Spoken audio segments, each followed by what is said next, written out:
Hello and welcome to my Warlock Green Fire successful attempt. This is my first one, and I used another guide on YouTube, and I thought I would show you my reaction to that, and hopefully put out a couple more tips that I didn't quite realize that took me a few attempts to really get the handle of.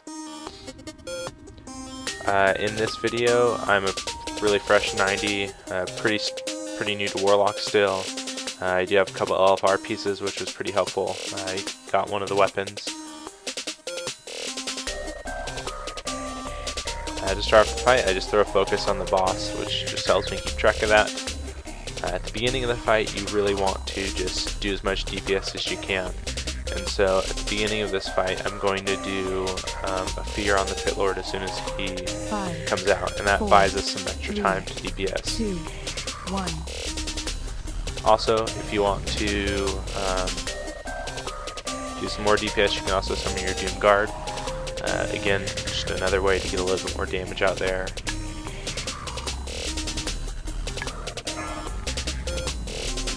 Alright, so now he's summoning the Pit Lord, and so I'm just going to throw in some extra damage in there, and then as soon as he comes out, I'm going to fear him, and that's going to buy me 20 seconds of a fear.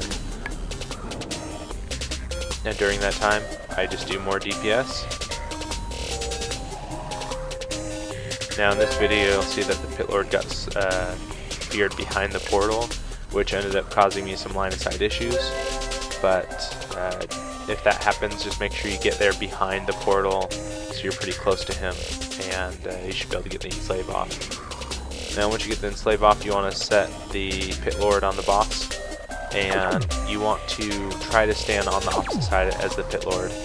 And the reason for that is to get the dispels from his Spell Flame.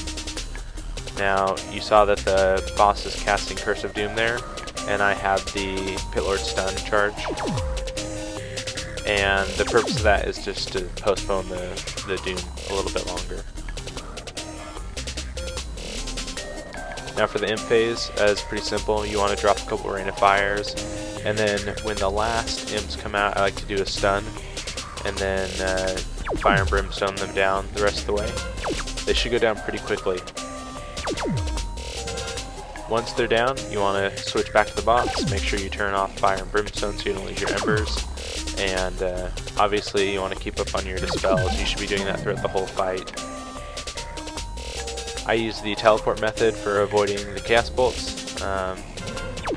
Some people might do the Sacrificial Pact thing, but I don't think that's really the best way anymore. During Cataclysm, you have to use the Pit Lord's charge stun, and the nice thing about that is after you do the charge, that stun that happens for like I think 4 or 5 seconds, the boss takes a lot more damage, so you want to try to get your cast bolts queued up and ready to go for that segment.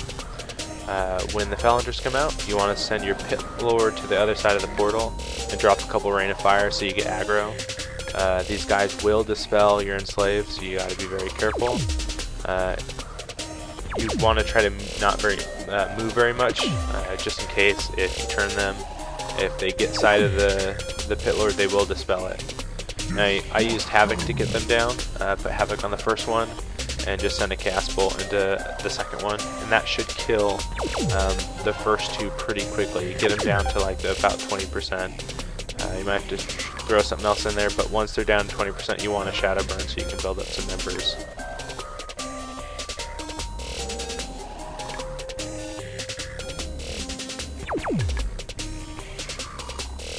At this point, I'm doing pretty good on my dispels. I'm in pretty good position, and I'm using my Grimoire of Sacrifice ability to dispel myself. Now there, you notice I dismissed the Pit Lord, and the purpose of that is to sort of reset the timer on the enslave. And then I'm going to take the portal, and that's going to drop aggro on me. And before I did that, I sent the Pit Lord onto the Doom Guard that the boss summoned. That's just to get a little bit of initial aggro. After the Pit Lord's been on for a couple seconds, you can switch him back to the boss, and the Doom Guard won't ever bother you again. He'll just stay on your Pit Lord. You can see at this point I have way too many debuffs, and so hopefully you do a better job at dispelling yourself. And again, you want to do that by being in really good position so that the Pit Lord's breath is hitting you and that you're using your dispel from Grimoire of Sacrifice on cooldown. Now it's imp time again, and again you just want to drop some rain of fire. One thing I didn't mention the first time around is I really like using the Pit Lord's heal during this phase because it's a really strong heal and you can do it while you're casting. And I think, you know, during the beginning of the summons of the imps, it might grab aggro on them a little bit, so you might take a little bit less damage.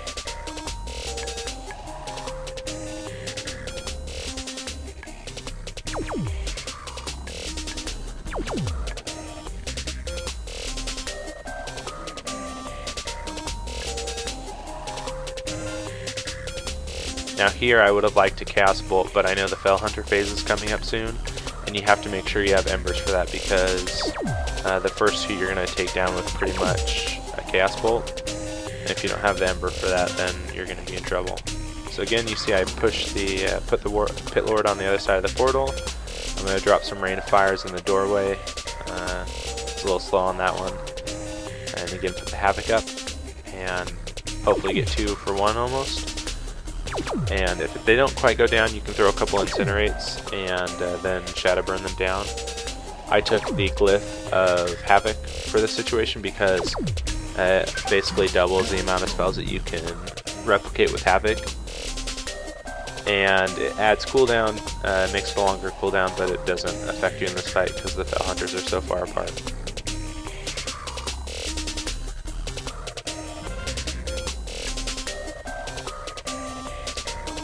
And in case you haven't noticed, that Cataclysm has to be charged by the Pit Lord in order for it to not go off. Now in this part, this end of the fight, you notice I'm just not doing as much damage, and it's kind of just because there's a lot more stuff going on, a lot of stuff to dispel, a lot of guys to kill. Now this time around I don't get rid of my Pit Lord because I really don't want to have to get aggro on all these different guys that are out, a couple Doom Guards.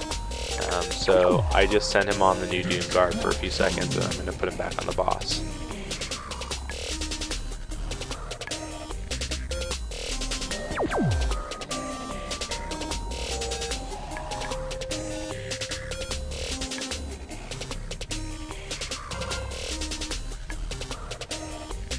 So I was able to get a couple Chaos Bolts on this charge, which is really good. Again, that's the most damage you can do, and after that charge stun, you're going to do a lot more damage, so that's a great time to Chaos Bolt. So you can see in the middle of my screen my dispel, my debuffs, and that purple one, that Curse of Ultimate Doom, is about to get me, and that ends up killing me in this attempt. And that's really just the timer for this fight. You should be able to do it before that, and if you're better at doing DPS than I am, I think you'll make it without hitting this. But you can say I almost have the boss 20%, so he's almost in Shadow Burn range. And I teleport to get away, and I reset my teleport up. I just try to do that every single time I use the teleport, so that it doesn't go away, and it's normally on a 6 minute. It'll go away, despawn in 6 minutes. Now the boss is almost dead here, and luckily I put Soulstone on. Now, if you use Soulstone, you have to re-enslave the Pit Lord, which is pretty tough, because then you got like 4 guys aggro on you. And the imps are coming out here, and I just want to get the boss down, so I throw a Rain of Fire on the imps so I can have Embers, and I just want to focus on the boss as much as I can.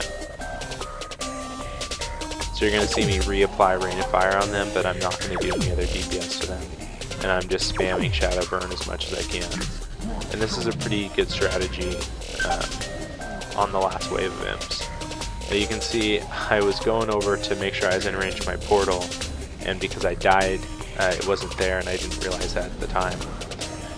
And so I ended up using the Pit Lord stun there, knowing I wouldn't have for a Cataclysm, but knowing I'd die otherwise.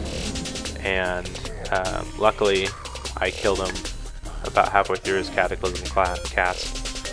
And at this point, you're going to, the quest guy's going to run in, you can turn in the quest, and then you can click on the boss here and siphon the green energy from him, and then you got it. I hope this video has been helpful for you. Again, I'm going to link the video that I used, the guide that I thought was very helpful, in the description. Feel free to ask me any questions, and again, definitely refer to that other video. It was very, very helpful. Thanks for watching.